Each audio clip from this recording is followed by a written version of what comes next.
What do we got? Oh, the snow slid off the roof. Come on, let's go.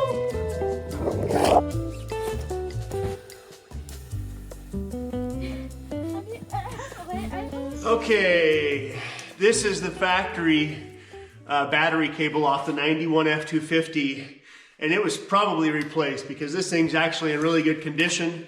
I cleaned it up a little bit. I'm going to reuse it. There's nothing wrong with it. I do want to replace the shrink wrap on the starter end, and then I'm going to solder new lugs on here, shrink wrap it, and then I can tighten right down to those military spec battery terminals. And then we're going to start the process of replacing all of those lugs.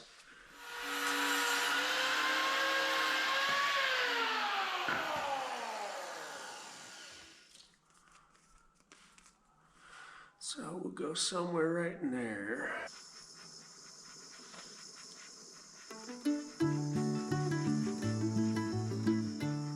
When I first learned about the military spec battery terminals, I started making my own battery cables from that moment on. And because of costs, I still prefer to make them myself. All right, that's step one. Let that cool off a little bit.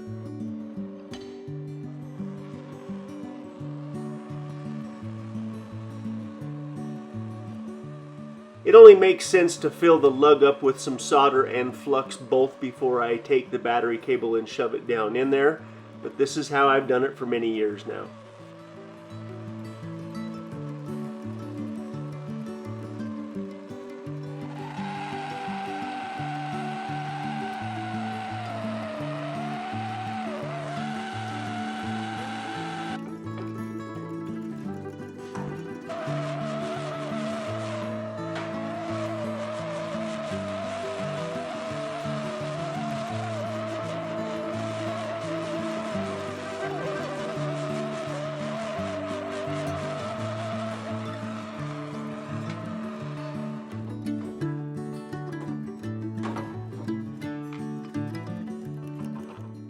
So using the stock battery cable that came with this 91 F250, I made new battery cables with all new lugs that'll work great with the mil spec terminals.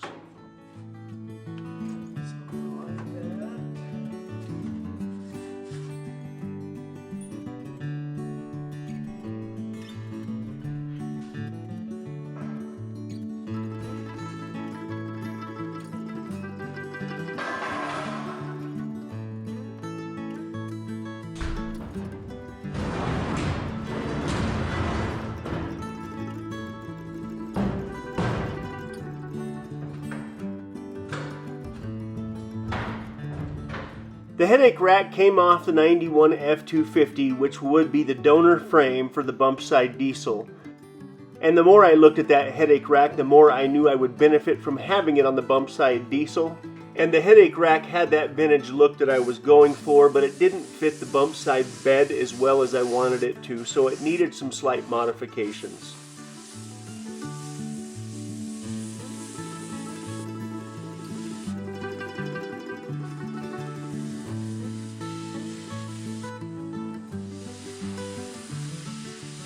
I've already broken the window out of my 4th gen Dodge truck just throwing stuff around back there, so the thought of having a headache rack on the Bumpside Diesel, because I intend on using the truck as I normally would, I wanted to put this old school headache rack on the Bumpside Diesel.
The legs on the headache rack were not stiff enough for my liking, and it didn't fit the bed as closely as I wanted it to, so I cut the old legs out and I welded in some 3-inch angle iron that's a little bit thicker than what was used previously.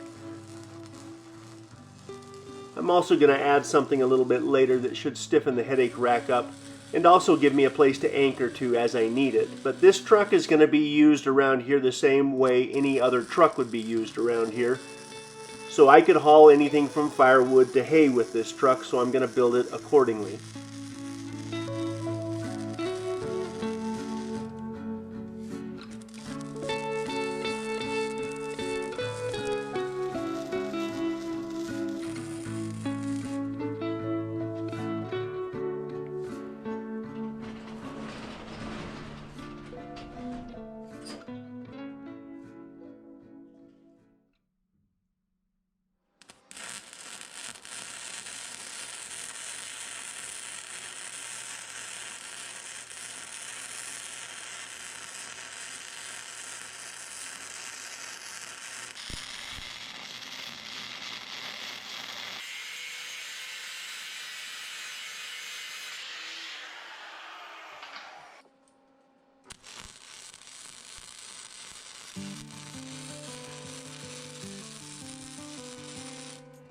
So the idea of having a completely mechanical diesel is not a new idea around Red Poppy Ranch. If you've been following for the long haul, then you know that this is probably the 5th or the 6th diesel truck that we've built that also happened to be a completely mechanical diesel. And the idea behind a mechanical diesel versus an electronically controlled diesel truck is one simple fact. I love the idea of having a truck around that will start and run no matter what else happens to be going on in the world, if you catch my drift. And because the Bumpside Diesel is mechanical in every way, from the lift pump to the injection pump, the truck can be started just about under all conditions.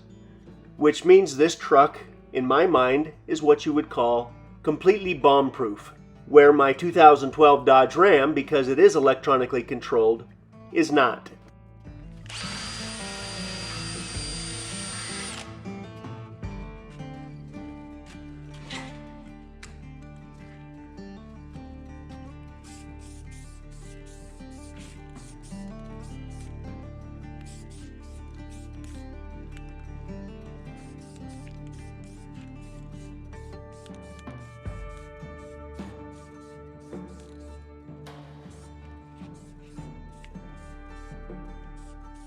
So to me, it not only makes sense to have a good-looking Bumpside diesel truck, but it also makes sense for that Bumpside diesel to be completely mechanical and to be the most dependable that it can be.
Well, I believe it was Cedar's parents that indirectly provided this game for Callie and Reed and myself to use on those extra cold snowy days out here in the shop. The most important people in my life are my family. starting with Cedar and the kids. Not only do I love our off-grid life, but I love the fact that we can have fun doing things like this along the way as well.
Who's next?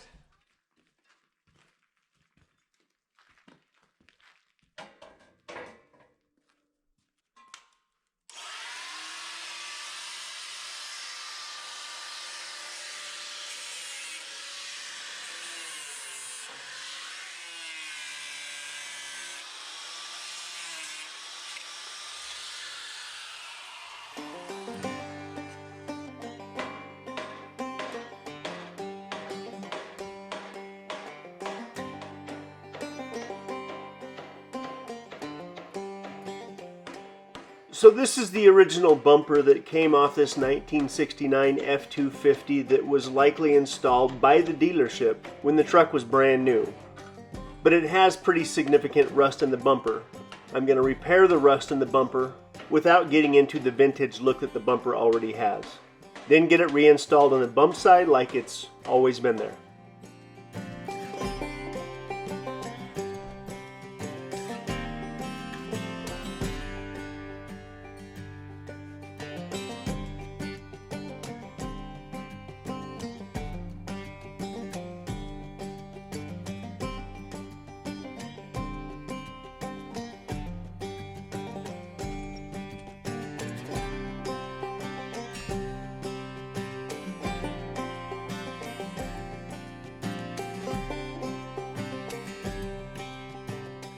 It only gets this vintage look one way, and that's with a lot of time and experience. And if you look at it closely, you can see green paint oversprayed with silver paint, which happened somewhere along the way. And I'm going to do my best to leave all that alone, but I do need to cut out this center section and rebuild it so the bumper will hold up for another 50 years.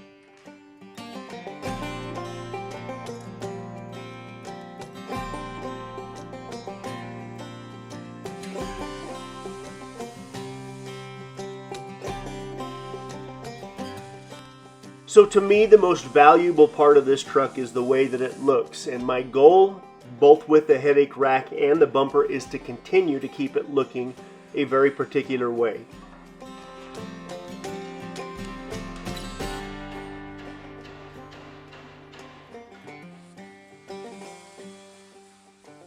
I want this truck to look like what it would in the mid-70s when somebody was driving it around using it as their daily driver. And once I get the bumper completely rebuilt, it should fit in perfectly.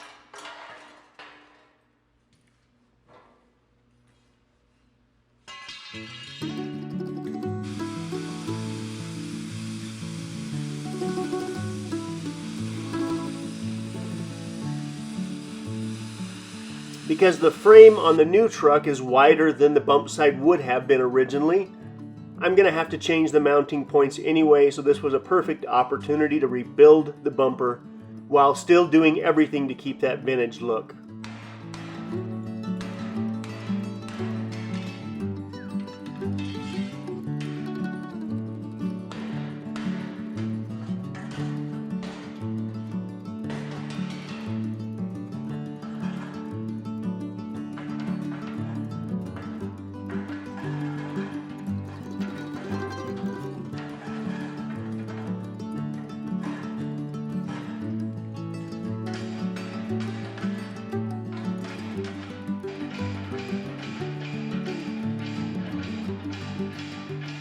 In 1969, this bumper would have had a hole for a 2-inch ball that would have mounted directly to the bumper. But because of that newer frame, the truck now has a real hitch, which is much stronger. So now this part of the bumper will act like a step.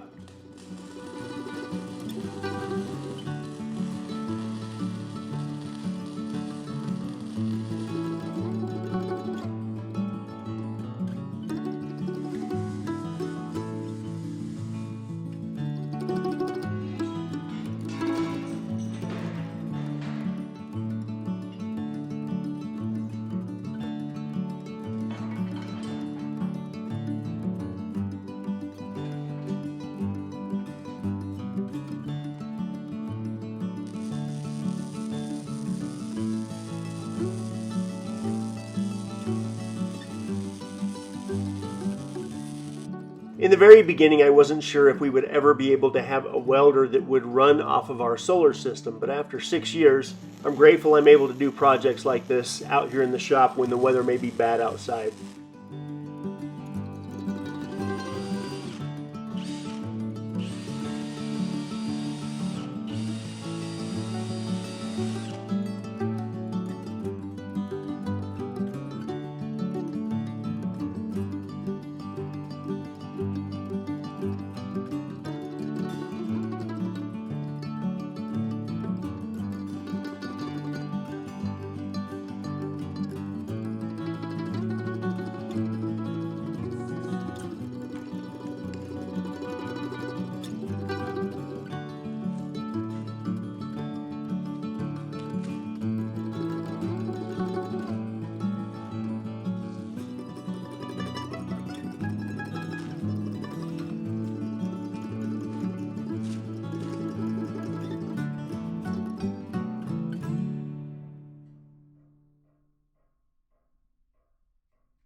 So the same way that the bumper would have originally been installed, I have to cut out some brackets from some flat steel that will bolt to the side of the new frame and then weld to the existing bumper.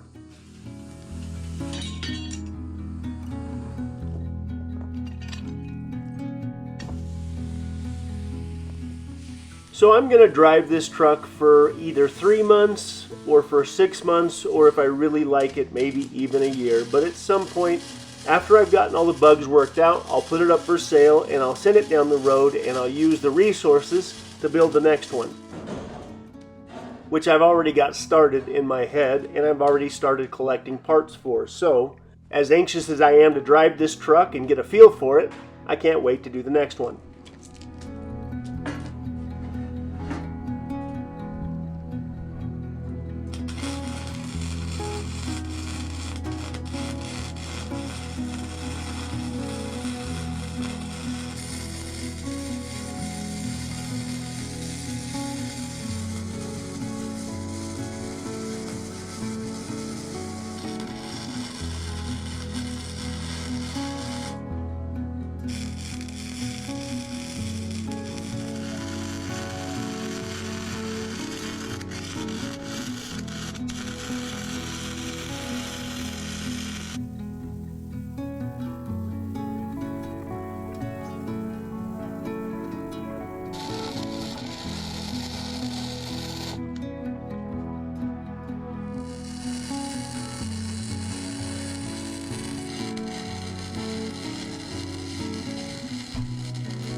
Air Reed. Instead of Air Jordan, be Air Reed. Oh, cute.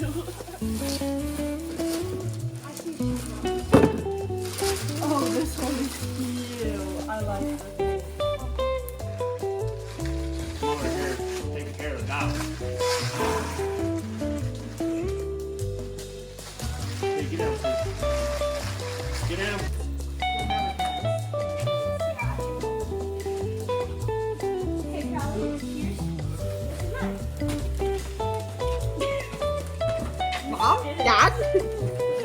Mine, mine, mine, mine.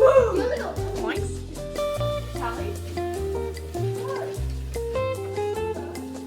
Okay, this is from Brendan. Like the longest take over Christmas presents. I like that. That's a real tour poster right there.